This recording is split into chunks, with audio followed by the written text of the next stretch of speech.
Film ini berkisah tentang seorang pengacara yang mencoba membalas dendam atas kematian anak dan istrinya. Dia adalah seseorang yang tidak mempunyai keahlian bela diri. Namun dengan semangatnya, dia bisa membalaskan dendam anak dan istrinya. Frank berjalan sendirian menuju kedai kopi, dan ketika pelayan menawarkan sesuatu kepadanya, dia hanya bisa diam dan tidak menjawab dengan sepatah kata pun. Frank mengamati sekitarnya, termasuk melalui pantulan dari kacamatanya. Pendengarannya pun sangat tajam, sehingga dia bisa mengetahui seseorang yang ada di dalam dapur.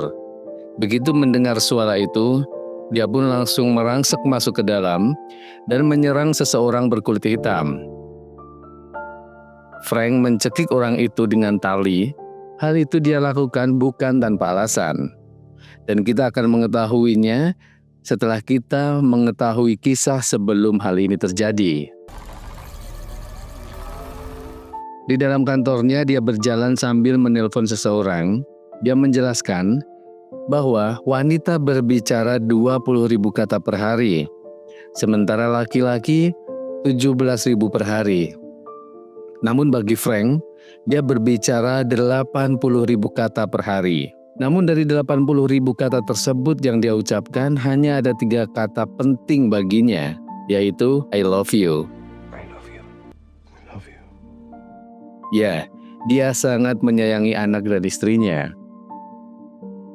Ketika bekerja di kantornya, anaknya menelpon dan memastikan bahwa Frank akan datang untuk menonton penampilannya. Ketika dia akan memasuki lift, bosnya memanggilnya dan menyuruh dia untuk menyelesaikan dan menandatangani beberapa berkas. Sementara di tempat pertunjukan, anak dan istrinya sudah menunggunya. Olivia berkali-kali melihat kederetan bangku penonton, dan Olivia tampak kecewa melihat ayahnya belum datang. Sementara itu di jalan, Frank terjebak macet. Namun pertunjukan anaknya tetap berlangsung. Frank tiba di tempat itu ketika semua orang sudah bubar. Lalu dia menelpon istrinya, walaupun hanya pesan suara, dia meminta maaf kepada anak dan istrinya. Susan, listen, I'm sorry. Things just... Sesampainya di rumah, dia membuka pesan istrinya dan melihat video yang dikirimkan lewat pesan tersebut. Lalu dia menunggu kepulangan anak dan istrinya di rumah. Tapi tanpa disangka, justru polisilah yang datang ke rumah mereka. Lalu bersama polisi, dia ke suatu tempat, dan ternyata dia berada di tempat di mana anak dan istrinya terbunuh. Dia mencoba untuk maju ke depan namun dihalang-halangi oleh para polisi yang berjaga. Setelah pemakaman anak dan istrinya, ayah mertuanya begitu marah kepada Frank. Dia berkata dengan yakin bahwa polisi tidak akan pernah bisa menangkap pembunuh anak dan cucunya. Meskipun bisa, pasti akan ada pengacara yang tamat yang akan membebaskan mereka tanpa tuduhan. Jeff juga menganggap Frank tidak bertanggung jawab. Jeff tidak ingin mendengar sepatah kata pun keluar dari mulut Frank sebagai pembenaran. Dan di dalam kesendiriannya, dia hanya bisa menyesali. Waktunya pun dihabiskan untuk bermabuk-mabukan dan meratapi diri. Frank melaporkan kasus itu ke kepolisian. Polisi berkata sampai saat ini masih belum ada petunjuk maupun sanksi kunci. Karena daerah itu adalah daerah kekuasaan mafia Rusia, di mana tempat itu sangat jarang ada orang mengunjunginya. Hanya serat emas satu-satunya petunjuk saat itu. Dan Frank menegur Bill yang saat itu dia berbicara sambil berkirim SMS. Tiba-tiba Bill dipanggil kepala polisi untuk menemuinya. Frank memohon kepada Bill untuk bekerja keras menyelidiki kasus ini. Lalu dia pun pergi meninggalkan ruangan Bill. Setelahnya Frank lalu pergi ke sebuah bar dan kembali minum dengan jumlah yang sangat banyak. Lalu dia masuk ke ruangan lain dari bar itu, yang ternyata adalah tempat pertandingan tinju bebas. Sambil teriak-teriak, dia merasa bersalah atas kematian anak dan istrinya, dan tanpa dia sadari, dia mendorong seseorang yang berada di sampingnya. Alhasil, dia pun dihajar habis-habisan olehnya. Di kesempatan lain, sambil mabuk, dia mencoba masuk ke atas ring dan bertarung dengan para petarung yang ada di sana. Tidak cuma sekali, namun berkali-kali. Dan lagi-lagi dia menjadi samsak hidup bagi lawannya. Dia memutuskan keluar dari kantornya, lalu dia kembali bertanding di atas ring. Dia dihajar lagi oleh lawan-lawannya, dan meskipun dilerai oleh wasit, tapi lawannya tetap menyerangnya. Beruntung, Strode menahan pukulan itu. Lalu mereka berdua duduk di bar sambil minum dan bercakap-cakap. Frank menceritakan kepada Strode bahwa anak dan istrinya terbunuh di malam dia mengingkari janjinya sendiri untuk melihat penampilan anaknya. Dia terus menyalahkan dirinya sendiri. Strode memberi semangat kepada Frank.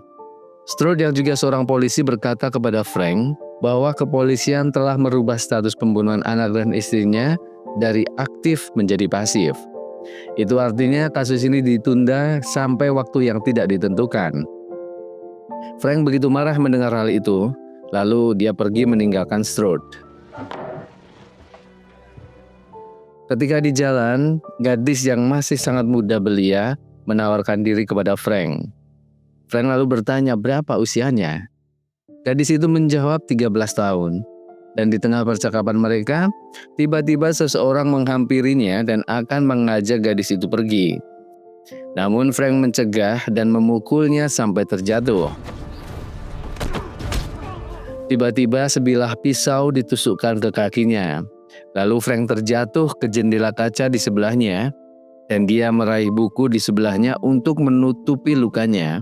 Tanpa sengaja, dia mengambil buku meditasi dan sambil menahan sakit dan perih luka di kakinya, dia membuka buku tersebut. Di rumahnya dia mempelajari isi buku itu. Sebuah kalimat kembali membakar semangatnya. Dia sempat terfikir dia sedang menghukum dirinya sendiri atas kematian anak dan istrinya. Padahal dia bukanlah pembunuhnya. Lalu dia pun bertekad untuk mencari pembunuh mereka, lalu menghukum atas perbuatan mereka terhadap anak dan istrinya. Dia lalu membeli alat-alat olahraga dan juga belajar bela diri Jepang. Dia berlatih setiap hari. Dia juga membeli beberapa buku bela diri. Perlahan dia pun mendapatkan perkembangan dari latihannya. Dari buku itu dia memahami bahwa kebenaran bukan dari kata-kata, namun dari perbuatan. Seperti penganut stoicisme yang bersumpah bisu demi fokus pada tujuan tertentu. Dia pun melakukan sumpah bisu sampai kasus pembunuhan anak dan istrinya terpecahkan. Dia lalu pergi ke tempat di mana anak dan istrinya terbunuh. Dia mengamati sekitar tempat itu. Dia menyadari efek positif dari sumpah bisunya. Kini dia bisa mendengar jauh lebih tajam dan jauh lebih baik. Dia mendengar sesuatu lalu dia berjalan mengikuti asal suara yang dia dengar itu. Dia lalu masuk ke sebuah ruangan dan memeriksa semua yang ada di sana. Dia pun memfoto kondisi ruangan tersebut. Ketika berjalan menuju mobilnya, segerombolan orang telah mengelilingi mobil itu dan mereka bilang Frank telah memasuki wilayahnya. Lalu mereka menyuruh anjing itu untuk menyerang Frank. Namun anjing tersebut hanya menjulurkan lidahnya. Karena marah, pemilik anjing itu pun menendang anjing itu dan mengusirnya. Lalu mereka kembali meminta Frank menyerahkan dompet dan kunci mobil. Frank mengulurkan dompet, tapi dia lalu menyerang gerombolan orang itu dan Frank pun dengan mudah membuat mereka tak berdaya.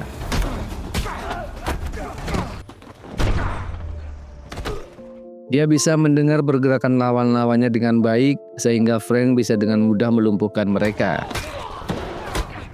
Frank lalu memfoto orang tersebut. Dia lalu menunjukkan foto anak dan istrinya. Dari raut wajahnya, Frank menyimpulkan dia tidak mengenali anak dan istrinya. Di belakangnya, seseorang berdiri dan menembak Frank tepat di perutnya. Meskipun begitu, Frank masih mampu melawan dan melumpuhkannya. Lalu Frank pun terjatuh menahan sakit di perutnya. Anjing yang tadi diusir datang dan menggonggong seperti sedang meminta bantuan. Lalu dengan pandangan yang kabur, dia melihat seseorang menghampirinya, lantas Frank pun tak sadarkan diri. Frank terbangun di sebuah ruangan. Pemilik rumah itu masuk dan memperkenalkan diri. Dia adalah seseorang sukarelawan perawat bernama Alma. Frank hanya mengangguk menanggapi pertanyaan-pertanyaan dari Alma. Alma menceritakan bagaimana Frank bisa ada di ruangan itu. Ketika Alma menjelaskan luka yang dialami Frank, Frank justru keluar dan mengucapkan terima kasih dengan bahasa isyarat. Di luar rumah Alma, anjing tadi sudah menunggui Frank. Lalu Frank pun berjalan dan anjing itu mengikutinya. Frank membawa anjing itu ke rumahnya. Dia pun memberi makan anjing itu. Lalu Frank yang memang seorang pengacara, mulai mengamati berkas-berkas yang berkaitan dengan kasus yang menimpa anak dan istrinya. Ketika mengamati sebuah foto mobil, di artikel yang dikumpulkannya, bel rumahnya berbunyi, dan ternyata Alma yang datang. Dia mengantarkan dompet Frank yang tertinggal dan ingin memeriksa luka Frank. Frank menyuruhnya masuk, Alma mengganti perban Frank. Alma tahu bahwa Frank sebenarnya bisa berbicara, karena saat Frank pingsan, Alma melihat Frank mengigau dan menyebut nama Susan dan Olivia, yaitu anak dan istrinya. Lalu Frank menunjukkan foto mereka. Alma mengamati artikel-artikel yang Frank kumpulkan. Alma menunjuk salah satu foto. Dia berkata bahwa dia sangat mengenali daerah itu. Karena setiap hari ketika dia bekerja, dia melewatinya. Dan dia pun menawarkan bantuan kepada Frank. Dan jika Frank butuh bantuannya, dia bisa menelpon kapan saja. Sepeninggal Alma, Frank duduk sambil mengelus-elus anjingnya. Di kalungnya dia menemukan tulisan anjing pengawal transportasi. Frank sangat paham dengan karakter anjing itu. Anjing yang sangat terlatih dalam mengidentifikasi dari penciumannya. Frank lalu membawa anjing itu ke tempat terbunuhnya anak dan istri Frank sambil membawa pakaian mereka. Dia pun mengikuti kemana anjing itu berjalan. Dan di sebuah tempat, anjing itu menggonggong dan mengkorek-korekkan kakinya. Lalu Frank membukanya. Di sana dia menemukan dompet istrinya.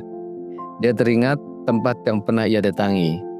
Jika malam itu di sana ada orang, maka dia bisa menjadi saksi kunci kasus tersebut atau bahkan menjadi tersangka. Malam harinya Frank mengamati lokasi itu. Dia melihat seseorang menuju rumah tersebut. Frank lalu berlari mengikutinya. Namun dari sisi lain, seseorang yang lain keluar dan berlari dari rumah itu. Walaupun Frank mengejarnya, namun dengan cepat orang tadi hilang dari pandangan Frank. Frank lalu ke rumah Alma, namun tidak ada orang di sana. Setelah itu Frank pergi dari rumah itu. Dan Alma saat itu sedang bekerja di rumah sakit. Setelah selesai memeriksa pasien, seorang preman mencengkeram lengan Alma dan meminta sesuatu. Namun Alma tidak memberikannya. Preman tersebut mengancam Alma lalu meninggalkannya. Tak lama setelah itu, Frank muncul menemuinya. Lalu Frank mengajak Alma ke tempat yang dia datangi tadi. Di dalam mobil, Alma menjelaskan semua yang dia tahu tentang wilayah ini. Dia juga menjelaskan bahwa dia sering melihat seseorang yang dijuluki Shiver. Dia hanya sering melihat dari jauh. Alma tidak pernah berbicara kepadanya. Bahkan Alma tidak pernah melihat wajahnya, sehingga dia tidak bisa memberikan petunjuk lain. Frank paham dengan maksud Alma. Namun Alma pernah mendengar bahwa Shiver bekerja di sebuah restoran. Shiver bukan nama aslinya, tapi itu adalah julukan dari orang-orang di sekitarnya yang ketika melihatnya menjadi merinding dibuatnya. Setelahnya, Frank mengantar Alma untuk pulang ke rumah. Ketika berjalan masuk ke rumah, Alma dihadang preman tadi. Dia menagih obat yang selalu dimintanya. Alma berkata dia tidak lagi mau memberikan obat itu kepadanya. Dia pun mengancam Alma. Lalu tiba-tiba Frank datang menyerang mereka. Dia menarik Alma ke sampingnya dan menodongkan pistol ke arah mereka. Preman itu pun pergi meninggalkan mereka berdua. Tanpa berkata-kata, Frank minta penjelasan. Alma menceritakan bahwa mereka selalu datang ke rumah sakit untuk minta uang keamanan. Mereka meminta Alma mencuri obat-obatan untuk mereka. Namun sebulan yang lalu, Alma bersikeras ingin berhenti. Dan dia bisa saja terbunuh karena hal itu. Dia pun meminta Frank untuk melindunginya. Lalu Frank membawa Alma ke rumahnya. Keesokan paginya ketika terbangun, dia melihat Alma sedang memasak di dapur. Mereka pun sarapan berdua di meja makan. Dan Alma memberi informasi lagi tentang Shiver. Dia berkata bahwa Shiver mempunyai ciri khas dari suara batuknya. Jadi jika dia mendengar batuk itu, maka Alma bisa mengenalinya. Kini kita tahu mengapa Frank mencekik Shiver dengan tali. Frank mengempaskan Shiver ke tanah, dan Frank menunjukkan foto anak dan istrinya. Dari raut wajahnya, Frank menilai Shiver mengenali mereka. Namun, Shiver bukanlah pembunuhnya. Shiver berkata, dia memang melihat kejadian malam itu. Shiver berkata bahwa polisilah pembunuhnya. Dia telah melihat semuanya. Waktu itu saat peristiwa pembunuhan terjadi, Shiver sedang merokok di rumahnya. Lalu dia mendengar suara orang-orang berteriak. Dia melihat polisi menghentikan mobil istri Frank, lalu membawa mereka ke gudang, dan polisi itu membunuh mereka di sana. Meski Shiver melihat itu semua, tapi dia tidak bisa berbuat apa-apa. Karena dia sendiri sudah terlalu banyak masalah, jadi dia tidak ingin membuat masalah dengan polisi. Dia melihat mereka membuang jasad anak dan istri Frank ke sebuah lubang. Mengenai dompet, Shiver berkata, dia hanya mengambil uangnya dari mobil, lalu membuang dompet itu. Shiver hanya bisa meminta maaf kepada Frank. Dari luar, pintu dapur digedor-gedor. Lalu, Frank melarikan diri dari pintu lainnya. Frank lalu pergi ke kantor polisi. Dia menyelinap ke ruangan Bill. Dia menutup jendela, lalu membuka komputer di meja itu. Frank mencari pembunuh sebenarnya. Dia pun mengakses informasi dari komputer itu. Dia mencari tahu siapa petugas yang bertugas malam itu di tempat kejadian. Dia terkejut melihat wajah petugas yang malam itu bertugas. Dia berharap orang itu bukanlah pembunuh anak dan istrinya. Dari luar terdengar suara langkah kaki. Bill, pemilik ruangan itu, lalu masuk ke ruangannya, namun Frank sudah tidak berada di sana. Frank menempelkan foto Strode di temboknya, lalu menunjuk dengan jarinya penuh amarah. Saat itu Strode sedang pulang bekerja lalu keluar dari mobilnya. Dan Frank bersembunyi di dalam mobilnya dan mengintai Strode dari sana. Tak lama kemudian Strode muncul lagi dan pergi menggunakan mobil lain. Frank mengikuti dengan mobilnya dari belakang. Strode terpantau pergi ke sebuah pertandingan tinju bebas. Di atas ring, Strode sedang bertarung melawan petarung lain. Frank memperhatikan Strode yang sedang menghajar lawan bertandingnya. Dia mengakhiri pertarungan itu dengan pukulan pamungkasnya. Frank meninggalkan lokasi itu. Di dalam mobil, dia terus berpikir tentang Strode yang telah diikutinya selama 7 hari 7 malam ini. Bahkan agar tidak dikenali, Frank mengganti mobilnya. Dia terus memantau pergerakan Strode. Frank melihat Strode menyimpan kunci rumah di pot bunga depan rumah. Dan ketika Strode pergi bekerja, Frank mengambil kunci tersebut lalu masuk ke rumah Strode untuk mencari petunjuk. Dia mengamati sekitar rumah. Ruangan demi ruangan dia datangi dan memeriksa apa saja yang ada di sana. Dia membuka lemari Strode. Dia memeriksa jaket-jaket yang ada di sana. Frank menemukan jaket yang emblem dari benang emasnya hampir terlepas. Frank teringat kata-kata Bill tentang serat emas yang ditemukan di tempat kejadian perkara. Frank terbayang peristiwa yang terjadi malam itu. Di balik lemari, Frank menemukan tempat rahasia. Frank membukanya lalu mengambil tas dari sana. Di dalamnya, Frank menemukan majalah-majalah yang memuat tentangnya. Dia juga melihat artikel yang menjelaskan Frank adalah pembunuh hak asasi manusia. Dia juga melihat artikel tentang pembunuhan anak dan istri Strode, yang mana para tersangkanya dibebaskan. Dan Frank waktu itu adalah pengacaranya, dia membebaskan tersangka dengan alasan masalah teknis. Frank teringat pembicaraan dengan Strode beberapa waktu lalu. Sejenak, dia menyadari kesalahan yang telah dia perbuat. Frank menemukan kamera di dalam tas itu. Dia pun memeriksanya. Dia melihat foto-foto anak dan istrinya dan juga fotonya sendiri di dalam kamera itu. Ketika Strode pulang bekerja, dia melihat sesuatu tertempel di wiper mobilnya yang lain. Dia melihat pesan, jika Strode menginginkan barangnya kembali, maka dia harus menemuinya di gedung kosong stasiun Kingsman. Malam harinya, Strode datang ke tempat tersebut. Di dalam gudang, seseorang sudah menunggunya. Strode melihat wajah Frank, lalu Strode menembaknya. Namun, Frank berhasil menghindar. Strode lalu berkata bahwa Frank sekarang mengetahui alasan dia membunuh anak dan istri Frank. Itu karena Frank telah membebaskan pembunuh anak dan istri Strode.